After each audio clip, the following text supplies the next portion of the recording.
A'udzubillahi minasyaitonirrajim. Bismillahirrahmanirrahim.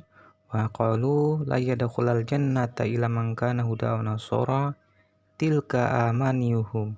Qul hatu burhanakum in kuntum shadiqin. Rabbi shrah li sadri wa yassir li amri wahlul 'uqdatam min lisani yafqahu qawli.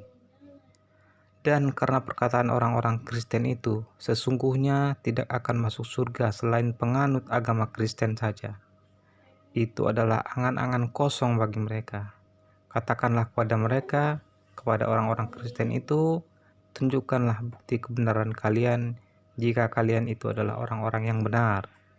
Assalamualaikum warahmatullahi wabarakatuh. Pemirsa Sahabat TV di mana saja berada. Jumpa lagi bersama saya dalam acara Kupas Tuntas Masalah Penyaliban Yesus.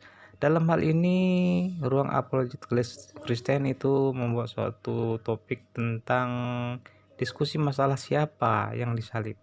Nah, silakan pemirsa yang ada di rumah kita melihat bagaimana betapa mereka itu ketakutan bahwa ketika ada indikasi ternyata Yesus itu tidak disalibkan. Silakan langsung saja simak pada tayangan berikut ini.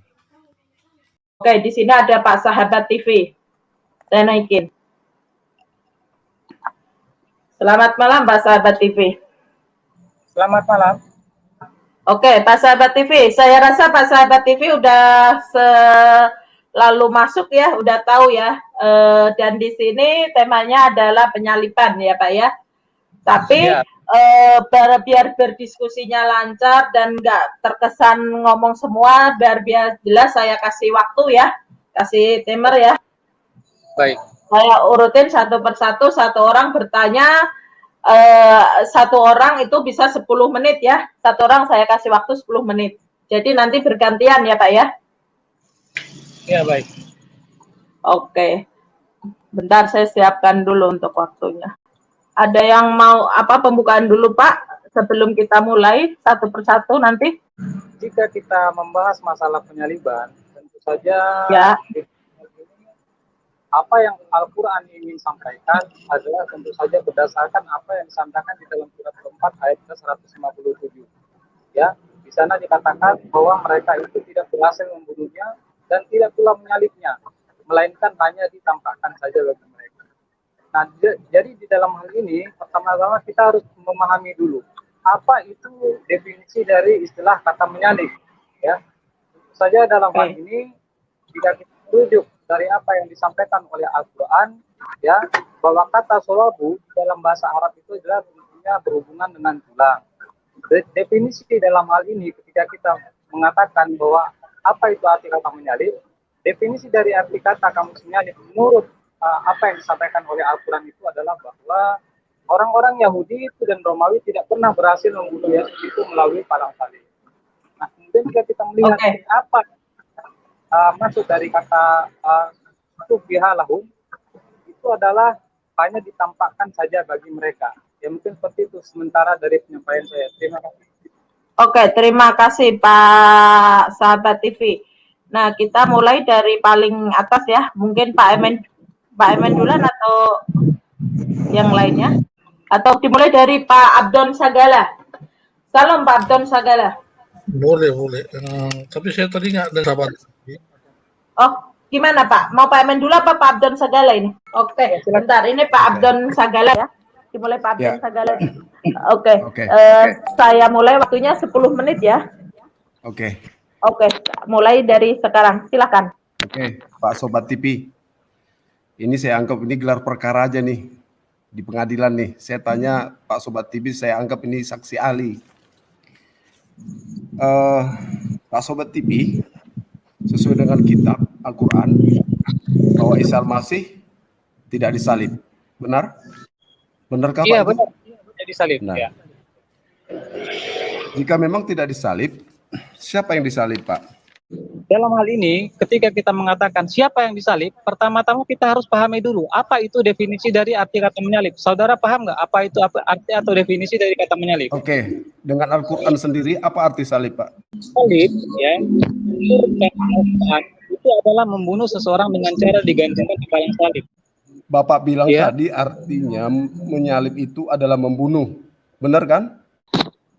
Salah, bukan seperti itu. Membunuh itu adalah membunuh dengan cara umum, sedangkan menyalib itu adalah membunuh dengan cara khusus, yaitu dengan cara digantungkan di palang salib. Oke, yang digantung ya, sudah. Yang digantung berarti menyalib secara Al-Quran digantung ya.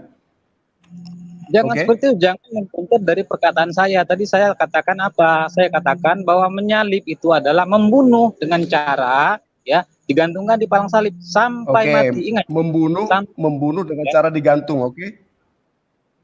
ya. Oke. Berarti Isa tidak dibunuh secara digantung, benar? Menurut kamus bahasa apa yang disampaikan oleh Al-Quran itu, menyalib itu adalah membunuh dengan cara digantungkan di palang salib Udah sampai cukup mati. Pak, cukup, sudah. Artinya bukan Isa yang dibunuh secara digantung. Kalau bukan Isa siapa Pak? Saya tanya siapa? Siapa? Tadi kan saya sudah jelaskan, ya. Saya sudah jelaskan bahwa menyalib itu adalah membunuh dengan cara digantungkan di palang salib. Saya tanya, siapa yang digantung itu? Siapa yang digantung? Siapa yang digantung? Saya katakan, yang digantung itu adalah Yesus. Al-Quran tidak ada bahasa Yesus. Al-Quran tidak ada bahasa Yesus. Bapak coba buka surat keempat ayat ke-157, Pak. Isa Al-Masih. Siapa digantung itu? Isa Al-Masih berarti. Bapak memelintir arti dari perkataan saya tadi. Saya kan sudah katakan saya dengan jelas bahwa gini loh Pak, jangan melintir. Cara digantung sampai mati. Ya, ini disaksikan oleh ribuan orang ya. Jadi jangan coba ribuan orang juga nggak apa-apa. Saya tanya Bapak, jawab singkat saja. Isa Al-Masih secara Al-Quran tidak digantung, tidak dibunuh dengan cara digantung. Yang jelas itu bukan Yesus yang dibunuh dengan cara digantung, tetapi orang lain. Siapa? Tetapi orang lain. Ya. Siapa itu? Coba lihat di dalam Injil Yohanes. Saya secara Al-Quran.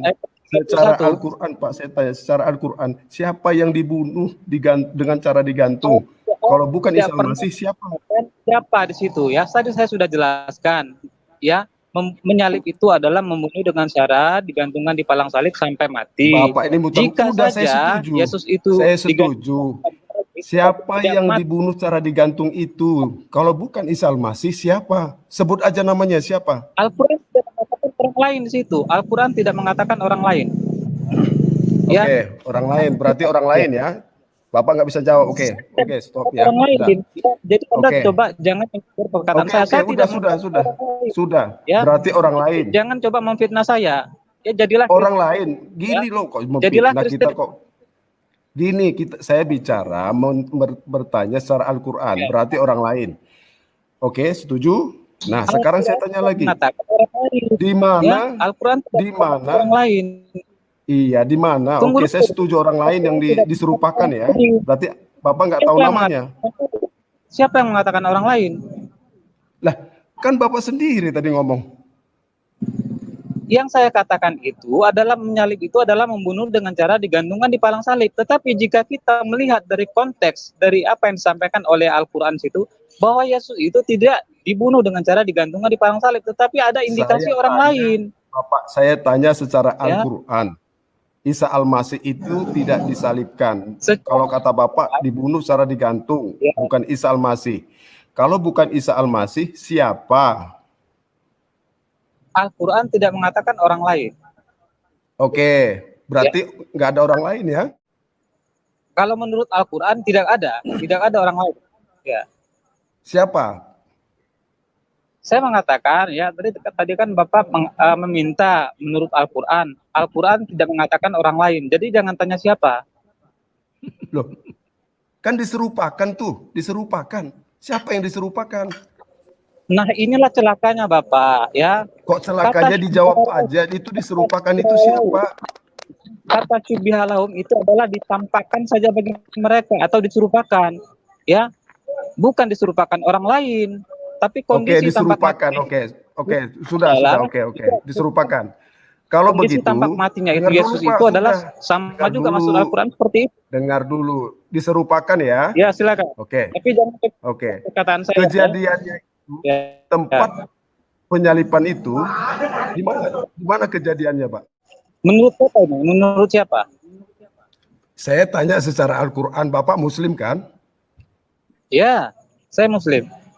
Ya oke, secara Al-Qur'an saya tanya. Yang diserupakan di salib itu kejadian tempatnya di mana? Menurut Al-Quran tidak ada itu kejadian tempatnya di salib itu di mana, tidak ada peristiwa penyaliban itu tidak di Al-Quran di mana tempat. Berarti tempatnya tidak tahu, oke? Tempatnya tidak tahu. Bukan tidak tahu. Al-Quran hanya tidak menyebutkan, bukan berarti tidak tahu. Ya tempatnya Bapak kan saksi ahli nih. Saya tanya Bapak karena Bapak dari Muslim. Saya tanya tempatnya nggak tahu dan diserupakan itu siapa nggak tahu. Ini tunggu dulu, saya katakan bahwa Al-Quran hanya membantah jika Yesus itu mati di palang salib. Jangan melebar ke tempatnya.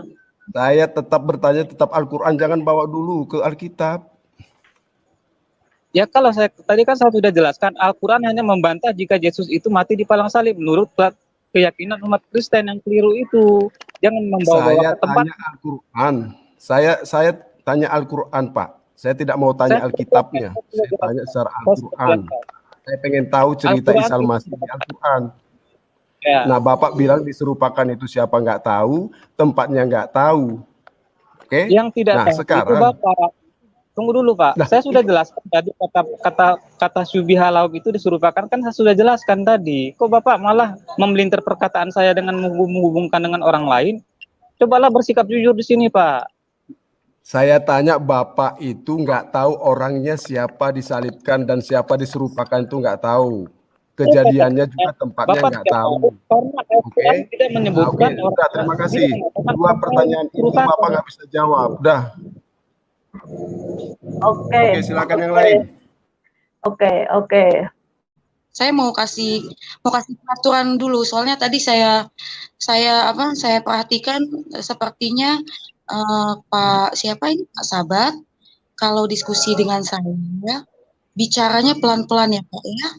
Jadi jangan terus yang mana nantinya diskusinya tidak terarah ya Pak ya, Pak Sabat ya. Begini, jadi maksud saya itu begini, jadi jangan coba memelintir perkataan yang tidak pernah saya ucapkan. Itu intinya. Pak Sobat itu sudah saksi palsu, tidak mengerti. Titik. Pak Sobat itu tidak tahu. Mohon yang berbicara satu-satu ya. Sebentar yang lainnya ya. Saya menjelaskan mengenai hal untuk discuss, ya, bukan jawaban. Tata cara maksud saya ya Pak Sabat ya. Pelan-pelan kalau saya maksudnya. Iya langsung saja. Saya tadi poinnya itu ya langsung saja. Jadi tadi saya tadi maaf ya karena tadi itu agak emosi saya karena apa? Karena penanya tadi itu mencoba meletakkan sesuatu di mulut saya yang tidak pernah saya ucapkan itu. Itu yang saya tuh tidak suka itu. Jadi bersikap saya bicara tentang sekarang gini. Oke, saya mulai ya Pak Sabat ya. Nanti saya juga akan saya mulai ya. 1, 2, 3. Baik, shalom semuanya. Selamat malam Bapak Sabat. Tadi Pak Sabat tidak bisa menjawab pertanyaan Pak Abdon ketika siapakah yang disalib gitu ya. Dan Pak Abdon Pak Sabat ingin menjelaskan lagi kepada saya bahwa siapa yang disalibkan? Bapak bisa menjawab? Siapa yang disalibkan? Ya. Al-Quran tidak mengatakan orang lain yang disalibkan. Baik, karena di sini secara teksnya berarti memang tidak ada ya, karena di sini secara teks di 157 dan karena ucapan mereka sesungguhnya kami telah membunuh Al-Masih, Isa putra Maryam Rasulullah, padahal mereka tidak membunuhnya dan tidak pula menyalibkannya. Tetapi yang mereka membunuh ialah yang diserupakan dengan Isa bagi mereka. Mengapa Allah tidak memberitahu sehingga manusia-manusia yang lain di situ tidak tahu bahwa Isa Anda versi Islam adalah jalan kebenaran? Silakan dijawab. Inilah kelirunya umat terjemahan dalam membaca Al-Quran. Jadi coba jangan membaca Al-Quran itu dari konteks terjemahan. Coba baca lagi terjemahan yang lain. Coba buka terjemahan Abdullah Yusuf Ali. Saya bertanya, mengapa Allah tidak memberitahu sehingga misinya Allah untuk menyelamatkan manusia dari godaan Dajjal itu selesai. Mengapa harus tidak dijelaskan? Silakan dijawab. Mengapa kebijaksanaan Allah seperti itu? Silakan dijawab. Bukan masalah yang lain-lainnya. Saya tidak mau menyentuh masalah Injil dan Anda tidak boleh menyentuh masalah Injil. Silakan dijawab. Al-Quran sudah menjelaskan bahwa Yesus itu tidak disalibkan, ya. Nah, di sini ketika Al-Quran mengatakan bahwa Yesus itu tidak disalibkan, Bapak tidak memenuhi peraturan ya, tidak ini waktu saya, tidak ada narasi mengenai Yesus yang disalib. Ketika saudara bertanya, biarkan saya menjawab. Ya, tadi kan saudara sudah bertanya, saya tidak menyanggah. Pak, kontennya itu Isa Al-Masih ya, Pak. Bapak tidak boleh. Jangan kemana-mana lah, Pak. Tadi kan saudari sudah bertanya, saya diam saja. Giliran saya menjawab, baik-baik. Anda Sebentar, Bapak tidak memenuhi pertanyaan dulu. Gitu, tidak boleh Bapak ya. Biarkan saya menjawab dulu ya. Karena kalau Bapak bicara Yesus, berarti Bapak mengimani Roh Kudus. Bapak jangan bisa. Ini didengar banyak orang. Sekarang saya balikan Bapak. Coba pertanyaan dulu ya. Mengapa jika Allah adalah Tuhan yang benar, mengapa dia tidak memberitahu secara tekstual kepada manusia lainnya, sehingga manusia lainnya tidak terperangkap oleh spirit Dajjal, oleh si Dajjal? Silakan dijelaskan. Al-Quran hanya mengatakan bahwa Yesus itu tidak disalibkan. Nah, dalam hal ini, jangan bicara mengenai Yesus. Hanya ditampakkan saja bagi mereka. Budep, stop dulu Budep. Stop dulu waktunya. Jangan gini ya Pak ya. Jangan bicara mengenai Yesus. Karena yang disalib di An-Nisa 157 dengan 158 ini mengenai Isa Al-Masih. Saya jelaskan Mbak Ubri dengerin, ini dua arah loh ya. Karena ini kan melanjutkan dengan itu siapakah yang disalib ya. Ini kan siapakah yang disalib. Ini dua arah gitu loh. Oke. Tapi gini Budep, tapi kalau Yesus dimasukkan ke dalam Isa tidak bisa karena mereka meyakini Quran bukan Bible. Berarti kita kita menyanggahnya kalau dia bertanya dengan Alkitab ya kita jawab dengan Alkitab gitu. Kalau kita menanyakan dia menjawab dengan Al-Quran gitu. Karena saya bertanyanya Quran bukan Alkitab. Berarti dia menjawab dengan Al-Quran gitu. Nah nanti baru dia bertanya kali gitu. Nah itu maksud saya. Oke, jadi bisa dimulai. Jadi Pak Sabat menjawabnya mengenai sesuai dengan Quran ya Pak ya. Karena saya bertanyanya Quran dan Bapak juga berasal Muslim gitu, saya bukan bertanya mengenai Alkitab. Oke, yang saya tanyakan mengapa kebijaksanaan Allah tidak memberitahu siapa yang diserupakan sehingga Muslim yang saat ini yang dikatakan musyrikin oleh Allah gitu ya tidak terperangkap oleh Dajjal. Mengapa kebijaksanaan Allah tidak memberitahu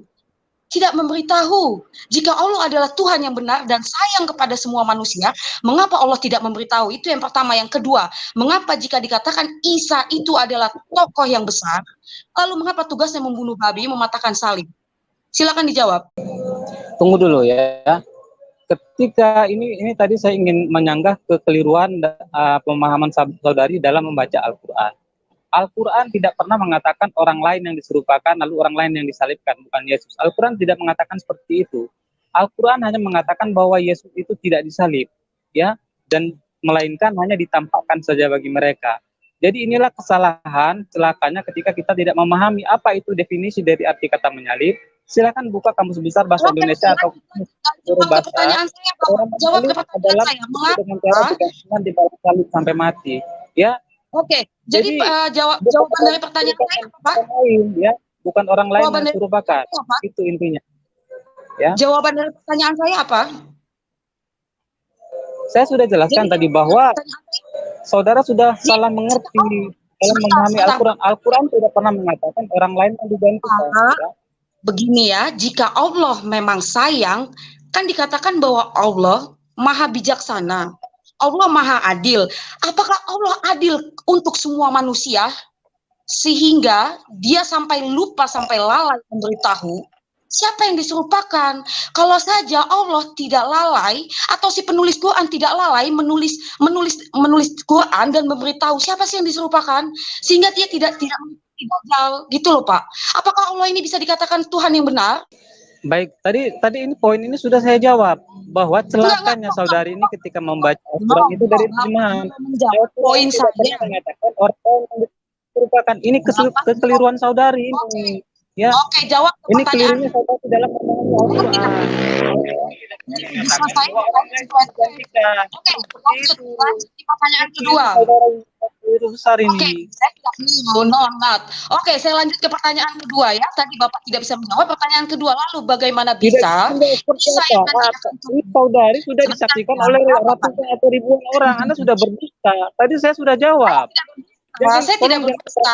Dari Roh Kudus, seolah-olah saya tidak bisa menjawab ya. Pak, Tolong ada bersikap jawabannya, Pak. jadilah Kristen yang benar gitu ya. Ya. Halo, oke. Masuk ke pertanyaan kedua ya, siap-siap ya. Bagaimana bisa jika Isa dikatakan dia adalah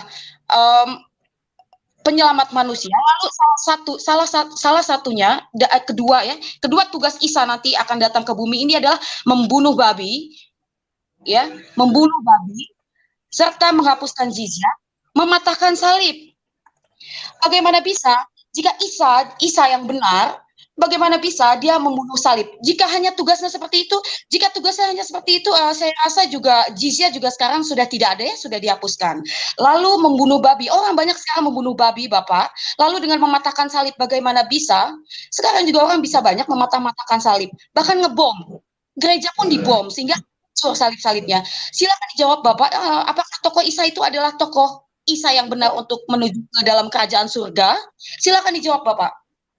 Tolong tunjukkan saya ayatnya di dalam Al-Quran. Sahih Muslim 220. Saya pakai Sahih. Ya, tolong tunjukkan saya ayatnya di dalam Al-Quran bahwa Yesus akan membunuh babi dan mematahkan salib. Jika ada, saya akan dibaptis. Silakan. Loh, saya pakai Sahih kok. Tolong carikan di dalam Al-Quran ya.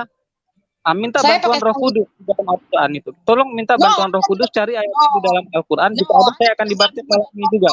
Demi Allah, saya tidak sudah disaksikan oleh ratusan orang. Silakan. No, Anda sudah kurang ajar. Anda menghujat Roh Kudus. Saya tidak membahas Roh Kudus ya, pakai etika. Tunggu dulu, tadi kan saudara sudah menyebutkan di dalam Al-Quran. Ya, tolong cari di dalam Al-Quran di mana referensinya. Tidak ada. Tolong jangan memfitnah di sini. Bersikap jujurlah, jangan berbohong. Ya, silakan tunjukkan di dalam Al-Quran. Silakan. Kenapa? Silakan tunjukkan ayatnya di dalam Al-Quran. Salib dan membunuh babi. Silakan. Iya, ada di Sahih Muslim 220. Silakan. Nggak bisa Pak, ini sudah masuk waktunya. Bapak harusnya yang excited untuk menjelaskan, yang cari tahu.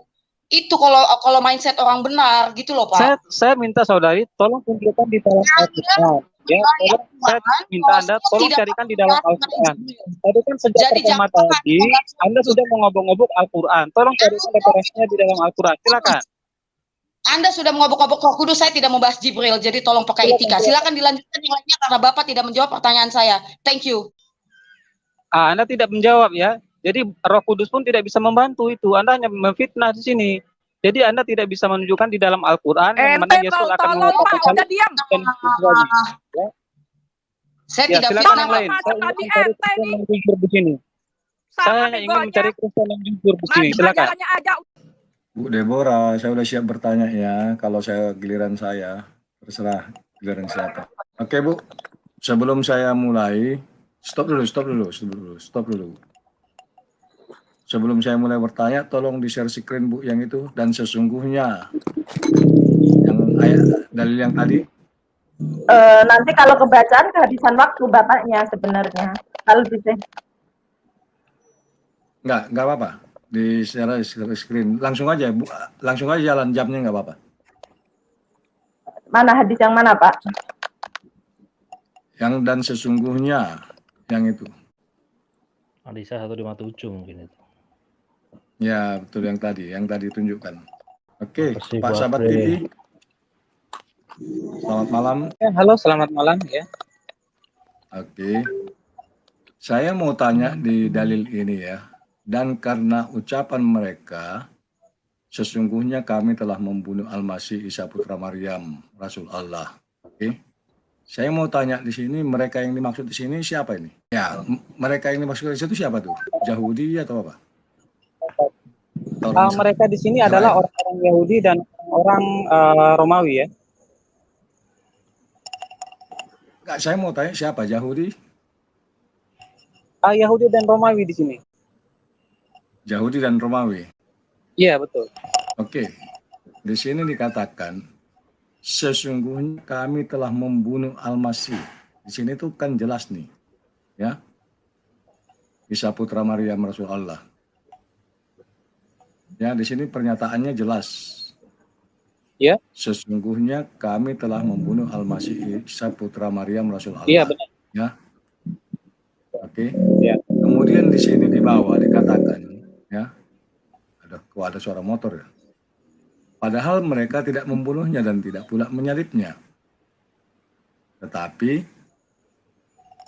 yang mereka bunuh ialah orang yang diserupakan dengan Isa bagi mereka. Nah, di ayat pertama dikatakan tuh jelas tuh mereka bilang membunuh. Di ayat kedua ini, di selanjutnya dikatakan tuh tapi mereka tidak pula, padahal mereka tidak membunuhnya dan tidak pula menyalibnya. Ya. Jadi di sini di ayat ini ada yang kontradiksi. Di satu sisi dikatakan membunuh, di satu sisi tidak.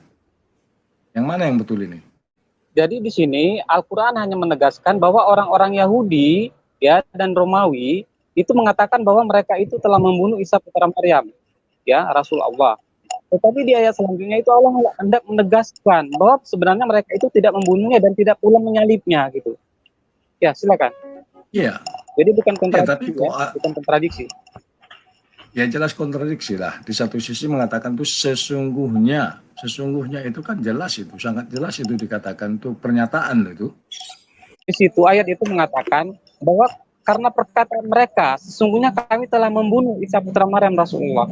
Ayat selanjutnya, padahal mereka tidak membunuhnya dan tidak pula menyalibnya. Ini hanyalah jawaban dari Allah, padahal mereka tidak membunuhnya. Ini penegasan, Pak. Ya, bukan kontradiksi. Jadi sesungguhnya orang-orang yang berselisih paham itu orang mana tuh? Ya, orang-orang Yahudi dan Romawi. Orang Yahudi dan Romawi? Iya. Sedangkan orang Romawi jelas-jelas membunuhnya, Pak. Nah, inilah yang dikatakan oleh Al-Qur'an. Ya, itu kan karena klaim dari orang-orang Yahudi, klaim mereka bahwa sesungguhnya mereka telah membunuh Isa putra Maryam, padahal mereka tidak membunuhnya dan tidak pula menyalibnya, melainkan hanya ditampakkan saja bagi mereka. Walakin syubbihalahu. Itu. Oke, di situ jelas dikatakan tuh diserupakan ya. Kan ada tuh diserupakan tuh. Ya, betul. Yang diserupakan tuh siapa tuh yang diserupakan tuh? Siapa korbannya tuh? Al-Qur'an mengatakan diserupakan atau ditampakkan saja. Tetapi ya tidak dikatakan bahwa orang lainlah yang diserupakan. Al-Qur'an tidak mengatakan seperti itu. Ya, Al-Qur'an tidak pernah mengatakan orang lain yang ditampakkan atau diserupakan sehingga orang lain yang disalibkan. Oh, tidak seperti itu. Tetapi Al-Qur'an hanya mengatakan hanya ditampakkan saja bagi mereka. Ya, bagaimana apakah Yesus itu ditampakkan menjadi orang lain ataukah ditampakkan peristiwanya saja, itu soal lain. Tapi dalam hal ini Al-Qur'an hanya membantah bahwa Yesus itu sebenarnya tidaklah mati di palang salib seperti klaim-klaim orang Kristen. Jadi diserupakan kayak bayang-bayang aja ya. Kenapa Allah tidak menjelaskan siapa diserupakan itu? Allah tidak pernah mengatakan orang lain yang diserupakan. Dalam hal ini ya, memaknai kata syubbihalahum itu di dalam Islam memang ada dua penafsiran. Yang pertama, ya, penafsiran mayoritas mengatakan bahwa orang lainlah yang digantikan sehingga orang lainlah yang disalibkan, bukan Yesus. Tapi pandangan yang kedua, ya, ini dikatakan bahwa Yesus memang pernah mengalami penderitaan di palang salib, tetapi beliau itu tidak mati. Kondisi tampak matinya Yesus inilah yang dikira oleh orang-orang Yahudi dan Romawi Yesus mati. Padahal saat itu beliau tidak mati. Hanya ditampakkan saja bagi mereka. Silakan. Di mana dalilnya dikatakan tidak mati? Silakan saudara buka ya. Kalau kita lihat di dalam Injil Yohanes pasal ke-19 ayat ke-31 dan seterusnya. Ya, hari itu adalah hari persiapan Sabat. Dan orang-orang Yahudi yaitu meminta kepada Pilatus untuk menurunkan orang-orang yang disalibkan itu. Ya, ya, kita lihat bahwa ada 3 orang yang dihukum dengan cara digantungkan di palang salib termasuk Yesus. Tetapi ketika mereka sampai kepada orang pertama dan yang kedua, mereka mematahkan kakinya. Tapi ketika mereka sampai kepada Yesus dan melihat Yesus sudah mati, mereka tidak mematahkan kakinya. Jadi dalam hal ini, para tentara itu hanya melihat dan melihat saja, tetapi tidak memeriksa. Dan hal inilah ketika para tentara itu mengadukan peristiwa itu kepada Pilatus, Pilatus sendiri merasa heran, karena tidak mungkin orang yang dihukum dengan cara digantungkan di palang salib bisa mati secepat itu, makanya Pilatus sendiri heran. Ya, silakan. Dia bukan hanya disalib loh Pak, dia dicambuk, disiksa terlebih dahulu. Ya, jadi cambuk itu sudah melukai badannya, berdarah-darah, sudah kehabisan darah. Makanya Yesus mengatakan, aku haus. Haus Kenapa, itu Pak? sudah di ujung. Ketika Yesus disalib, sebelum disalib itu sudah disiksa terlebih dahulu. Jadi sudah kehabisan darah. Ketika Yesus mengatakan aku haus, haus itu sudah di ujung nadir loh. Udah mendekati kematian. Makanya ketika itu sendiri sudah ada di Maaf dalam Bapak-bapak, boleh kembali ke Quran aja Pak. Itu udah di luar konten. Ya, sorry. Oke, ya udah, mungkin saya udah habis waktunya. Silakan yang lain. Nah, pemirsa, berikut ini akan saya lampirkan ya kutipan dari para pakar bahwa Yesus tidaklah mati di palang salib. Berikut buku yang ditulis oleh Profesor Dr. Barbara Thiering, Jesus the Man. Di halaman 144 dikatakan bahwa Yesus tidak mati di palang salib. Beliau sembuh dari efek racun, lalu diselamatkan oleh murid-muridnya untuk melarikan diri. Bisa didapatkan bukunya ini ya pemirsa, halaman 144. Silakan yang berminat WA ya, bisa langsung saya kirimkan nanti. Kemudian buku lain lagi yang yang cukup bagus pemirsa, yaitu buku yang ditulis oleh 3 orang pakar sekaligus, yaitu pakar naskah laut mati juga tentunya pemirsa. Yaitu buku yang ditulis oleh 3 pakar sekaligus, yaitu Michael Bagan, Richard Lake, dan Henry Lincoln dalam bukunya yang terkenal Holy Blood, Holy Grail. Di sana dikatakan bahwa Yesus tidaklah mati di palang salib, lalu melanjutkan hidupnya setelah peristiwa itu. Dengan kemudian beliau itu beranak cucu dan menikah kemudian ya. Lalu kita lihat lagi di dalam buku yang ditulis oleh 3 orang yang sama pemirsa, yaitu Michael Bagan, Richard Lake, dan Henry Lincoln. Beliau itu semua adalah pakar laut mati dan pakar sejarah Yesus. Di dalam bukunya yang terkenal dan fenomenal yaitu The Messianic Legacy. Di sana juga dijelaskan ya bahwa sebenarnya Pauluslah yang sibuk dicuci otaknya oleh iblis, di mana di dalam buku ini dijelaskan bahwa Yesus sama sekali tidak tertarik untuk membangun gereja, di mana di dalam gereja itu para pastor memanggil ya Tuhan Tuhan Yesus di altarnya itu. Yesus sama sekali tidak tergerak untuk membangun gereja pemirsa. Ya karena beliau tidak pernah memerintahkan untuk penyembahan dirinya. Jadi di dalam buku ini cukup terkenal, di sini dikatakan dalam bukunya The Messianic Legacy ini bahwa iblislah yang sibuk mencuci otak Paulus ini pemirsa. Jadi jelas ya pemirsa bahwa apa yang diyakini tentang peristiwa penyaliban Yesus itu sebenarnya adalah ciptaan dari Paulus, karena ini adalah campur tangan dari tangan-tangan setan yang sejak semula Adam itu berada di Taman Eden ya, sejak semula dendam itu ya masih berlaku. Sumpahnya iblis itu untuk menyesatkan keturunan dari Adam itu. Ya makanya korban dari Paulus ini adalah mereka semua umat Paulus itu. Ya, termasuk doktrin sesat yang ditimbulkan. Doktrin sesat yang diciptakan itu adalah hubungan dengan konsep keselamatan dengan kematian Yesus di palang salib pemirsa. Jadi sebenarnya masih banyak lagi referensi-referensi lain, tetapi pada kesempatan hari ini ya kita cukupkan dulu ya pemirsa. Ya, jadi semoga kita tetap istiqomah dalam kebenaran Islam, agamanya Yesus, agamanya Nabi Muhammad SAW, dan agamanya seluruh para nabi. Barakallahu fikum. Nah, demikianlah pemirsa yang ada di rumah.